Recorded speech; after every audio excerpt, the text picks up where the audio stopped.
You go drive through communities like Burr Ridge or Wheaton, Naperville. All of that stuff came directly out of what was called the Homestead Act 1 and 2 and the GI Bills 1 and 2. What they did when them boys came in back from the war, they gave them money to buy these properties that you see out in these areas. The government of the United States began to prepare for the returning servicemen with the passage of the GI Bill of Rights. The magazine attempted to explain the general principles of the bill, how an ex-soldier or sailor would be given money to continue his education, how a returning serviceman who was starting his own business would get a financial boost from the government, how money would be advanced to buy property or a home, how employment bureaus and trade schools were established for men who wanted to learn new skills. To Walmart, I go to whatever. That's what I mean by society. So we do the same thing. Because black people are chasing patriarchy. No, that's the society. The society is patriarchy. But that's how we live. Right. That's what I'm saying. So you're making my black. point. That's what I'm, right. I got you. And we in a patriarchal society, and black men are chasing the patriarchal position of white people. Black people didn't wake up one day, fall out the sky, and become retarded and decide to only be poor and live in the ghetto. Human beings are creatures of habit. We imitate what the society has put before us. Black people are really white people because we're in this society, so we imitate it. Oh, wow. Isn't that amazing? Wait, what?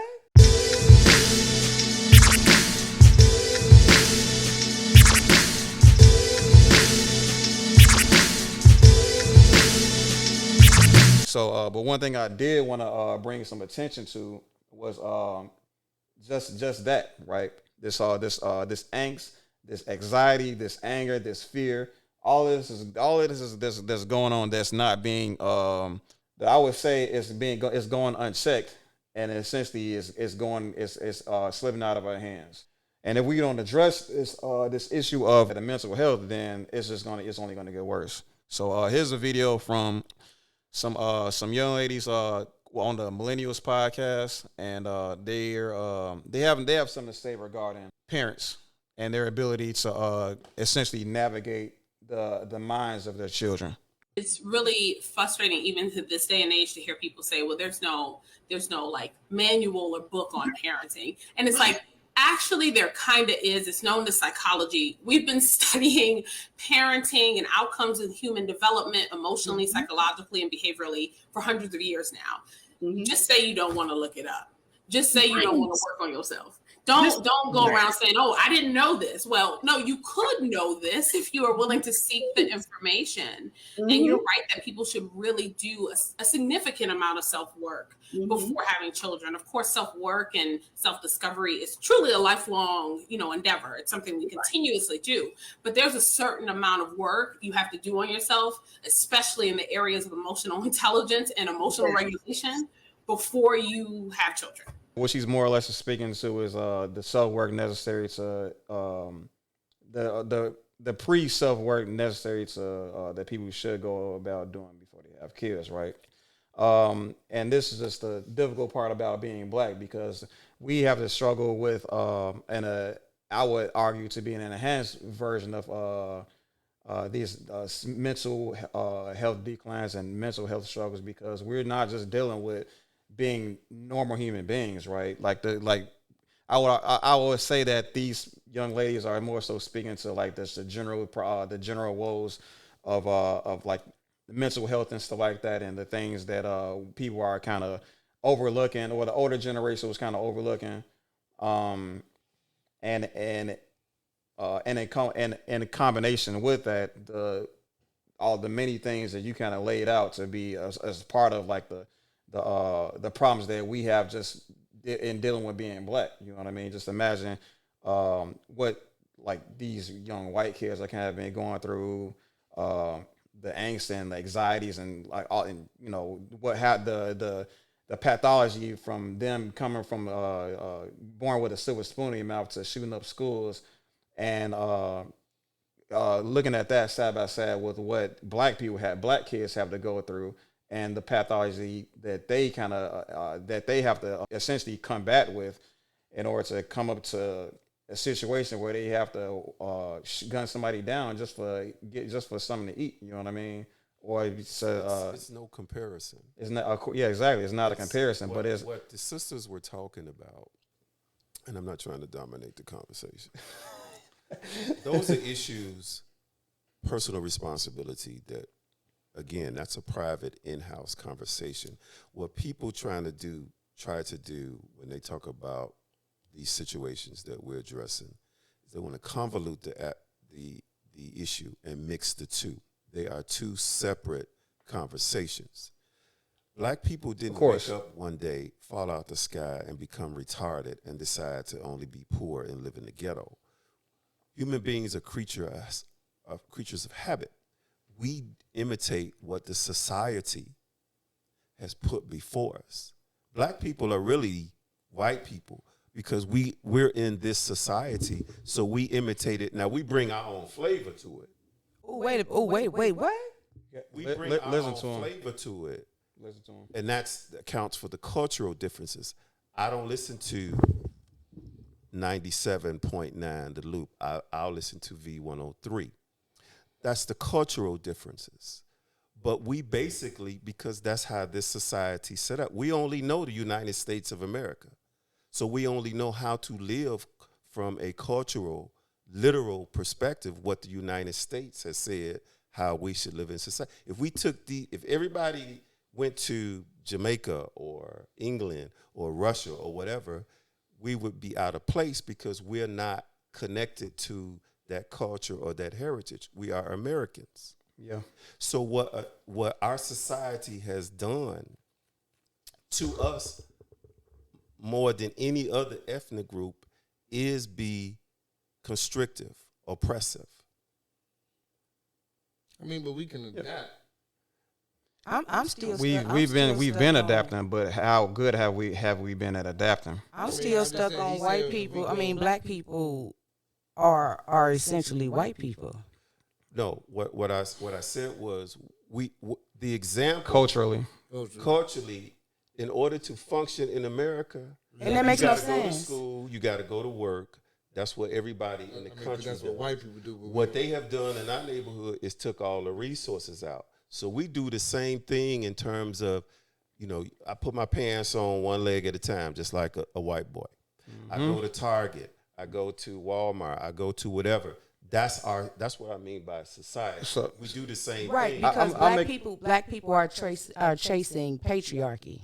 No, that's the society. The society is patriarchy. But that's how we live. Right. That's what I'm saying. So you're making my black. point. That's what I'm. Right. I got you. And we in a patriarchal society, and black men are chasing the patriarchal position of white people. I want to interject on that just a sad bit. Yes, it is a patriarchal society, but this patriarchal society is, how do I word this? Its primary center focus is white people. You know what I mean? So we can say it's a patriarchal system, but the only people that truly benefit from this patriarchal system is primarily the white folks, but it's also you can argue to say men in general, but it's more so whoever's at the top of the capital fight. You know what I mean? The people at the top economically are the people who the system is built for. But at the same time, the way the land was, I mean, that's just today. Now, the way it was laid out, the foundation of it all, especially going into slavery also. I would say from slavery up until, I mean, everything you were just talking about, all of that center focus was literally the white man. Now they're trying to make it a little bit more wide. They trying to say anybody that can, because like I said, now women can now work. Anybody can go from rags to riches is what they try to advertise it as, right?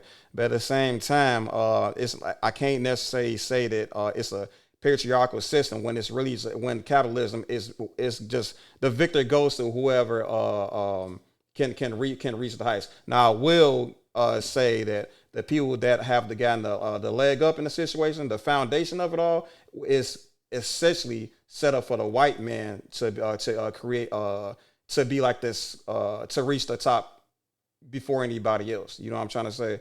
But as it's supposed to be, as how it's advertised today, anybody, you know what I'm saying, can reach the top of this.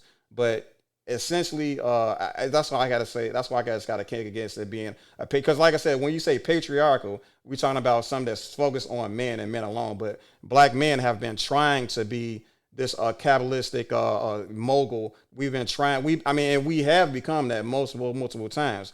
But like due to the foundation being as skewed and biased as it has been, we've literally had we've gotten to these points multiple times, but it's been literally stripped from us by way of racism. You know what I mean? Or not when I say racism, I don't mean to say you can say white supremacy. White supremacy. But it's I want to be more specific than that because people still don't know what I mean when I say that. I'm talking about like the literal economic structure that was created to literally strip economic money. Economics, but money and resources from black people. You know what I'm saying? So yes, it is. I understand what you're saying when you say patriarchal, but this patriarchal system is the one that black men were able to be a part of. Not to the avail of like the dominant white society, right? Because white women have gotten more corporate positions than black men. I mean, that's documented. And even that's what that's documented. That's what it's not. Come on, what is called? Affirmative action. That's it. That's what that was. But affirmative action that's not more white women than that's what I'm saying. Yeah. We ain't even benefited. We haven't benefited. What for clarification, she's correct about the patriarchal because you look at Congress, you look at corporations, all white males. Exactly, but how does that happen? It's okay. You know what? I'm gonna say that. And what I'm saying is, black men chase the power that patriarchy gives white men. Because we can't have it. But you can't because it's not for you. Yes. And that's what messed up a whole lot of our society in the first place. But it was based on lies though too. Society up is the unfair distribution of the wealth through racism. Racism, white folks control better than 90% of everything. And mind you, when we say racism, we're not talking about I don't like that person because of race. Wait, prejudice. Yeah, we're not talking about prejudice. Because you're female. I hate you because you light skin. Racism is a system.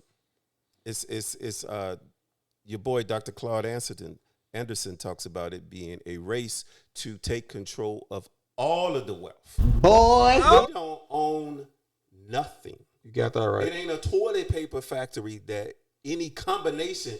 Black farmers, they took all that stuff under Clinton. We own nothing. Barely ourselves. We ain't trying to own nothing either. No, that's not true. There are, but what they do, and that's the magic of media. You can through propaganda make it appear like we the dumbest son of a something on the planet, and we're not. We are an exceptionally creative people, but nobody voices.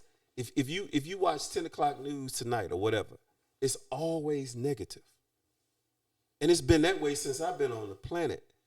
But even when you have a brutal situation like with the police, and George Floyd was not an anomaly, that was normal. The media always tries to portray, they'll do a story. I've seen it every time, even with the George Floyd and all these other police brutality. They always show, like at the end of the newscast on the network news, they show policemen playing basketball with these little kids. Or policemen connecting with the people and all that. They gotta always protect their humanity. But for the brothers, they dig up every negative, horrific, even if it don't apply. They did it with George Floyd. They did it with the brother down there in Louisiana. They did it with the one out here in Calumet City. They got, Laquan McDonald was on drugs. But why you shoot him 16 times? That don't matter. Why you use on drugs? Ooh, bars. Yep. So we're never portrayed as human. Even Hollywood did it.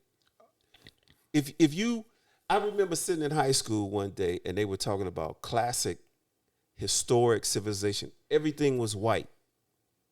They talked about us, the label was primitive. Yeah. But what they don't tell you is the reason, like with Hollywood movies, they can call John Wayne and all those hateful individuals classic because they didn't allow us an opportunity to act. So how do you just, in your arrogance, say this is what is considered classical and you denied a whole segment of the population an opportunity to even participate? That's bold. Yeah. And that's power. That's power. And that's what they do.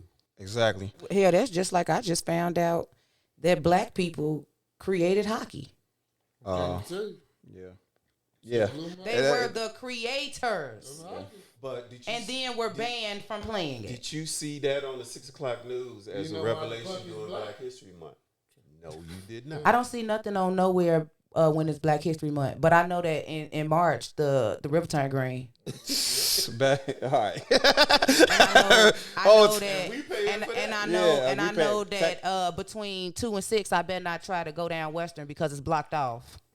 But see, that's exactly the essence of what we're talking about. That has been our life in this country. That's been our, as much as we have contributed, even a lot of us don't know.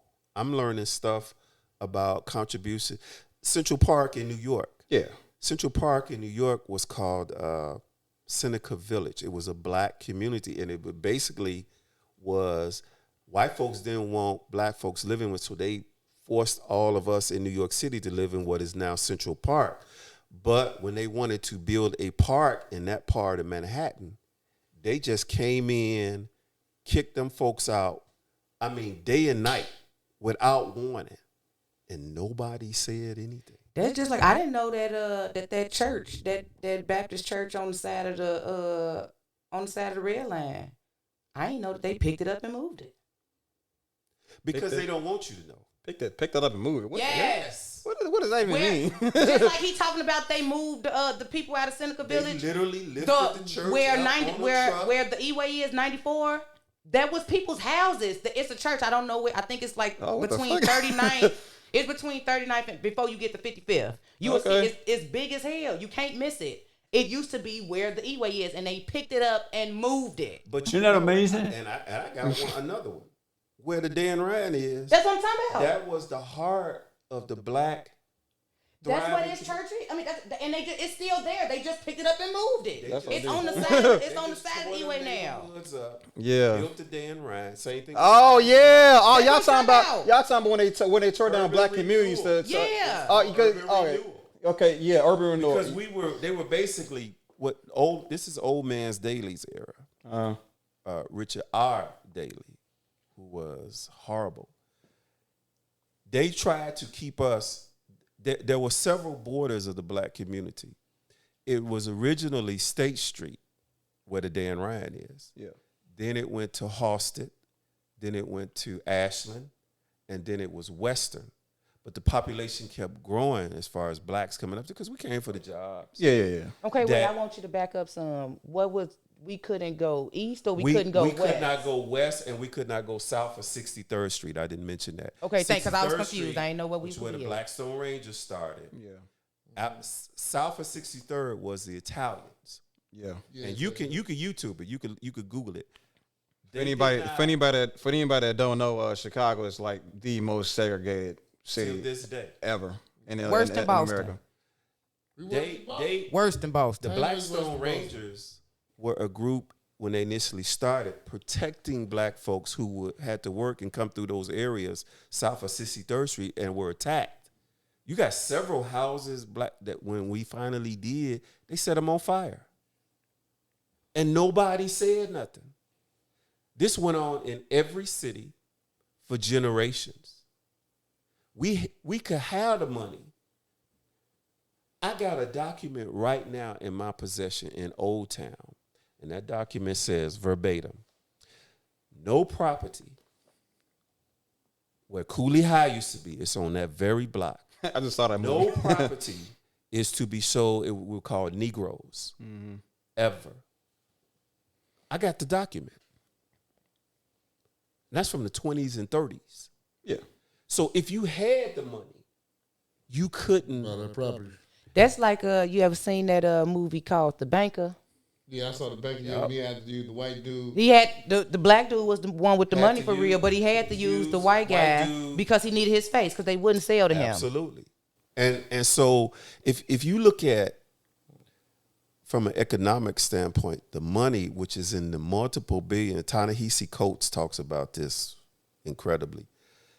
The money that they have stolen just in Chicago is multiple billions that they owe black people. Yeah. That denied us the opportunities. You go drive through communities like Burr Ridge or Wheaton, Naperville. All of that stuff came directly out of what was called the Homestead Act 1 and 2 and the GI Bills 1 and 2. What they did when them boys came in back from the war, they gave them money to buy these properties that you see out in these areas.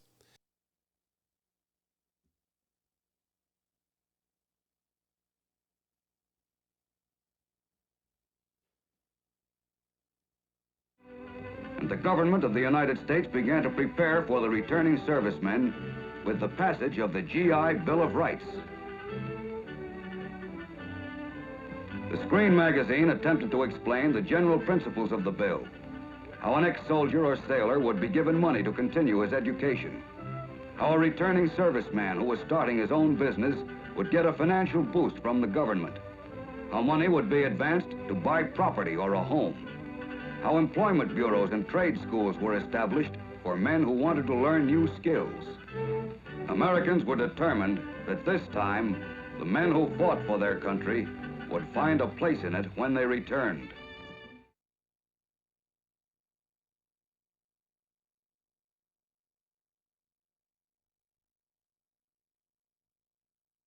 If you take Roosevelt Road out there by DuPage County, most of those businesses used to be on the west side of Chicago. But they hated us so much that they took everything out there and left the city, the west side, as it. They did the same thing with Gary. Yeah, like Most people go to Gary today and they be like tripping. But what they don't know is Hatcher, who was the first black mayor of a major city, when he won, they got their stuff and left. Got out and built Maryville. Maryville did not exist in the 70s. Go build another community. So they went and built a whole city and took all the resources and all the money. Yeah. And so Hatcher didn't have. Same thing happened in Detroit. Same thing happened in DC. So much for integration, right? When like this whole idea of integration was for all of us to essentially pit our money together. I spend my money at your shop. You spend your Integration money. was the worst thing that ever happened to black Well, people. we gonna get to that. We gonna get to that. Like I said, this concept of integration was supposed to be functional. It was supposed to be right. But the problem is, there was a large group of people that wasn't ready for that conversation. And then when black folks leave, when black folks ready, okay, let's get part of this money. Well, look what happened. They took their ball and left, and then like, well, damn, we ain't got no ball to play with no more. You know what I'm saying? But Integration wasn't about money. It wasn't just about money, but the most important thing that was stripped from us was the economics. I'm saying integration wasn't about money. That wasn't why they was fighting for integration. Speak on it then. They was fighting for integration because they wanted to be with white women. What you want? That's a hot take. Talk about? that's a hot take. I mean, because okay. Because we can talk about it now. Because all of these laws that we flipped, then they being overturned, except for that one where the black men can marry white women. They ain't touched that one. Look at your boy. We ain't even talked about that one. The Roe versus Wade flipped it. All this stuff that was for the black people, it's being overturned, except that one. You didn't even know that was in there. It's a power move. It's like. And it goes back to that patriarchy thing where where black men want to chase the power of white men, so they want the white woman. Well, I don't know if they want white women so much. They feel like it's a trophy status. It's top tier. Yeah, for some reason they're better than us. That gets them to a higher level. That element does exist, but this is about fairness with the wealth, with the economics, because what has never happened for us as a people. I don't care what you pick the state. They have never been fair, and they know it. but they're going around the world preaching human rights and democracy, and they never gave us 40 acres and a mule. You still not a person. Exactly. Yeah. That's how You're still not a treat it. person. You have civil rights, but you are not a person. You saw those air quotations. That's a whole nother talk Look, show. I got time.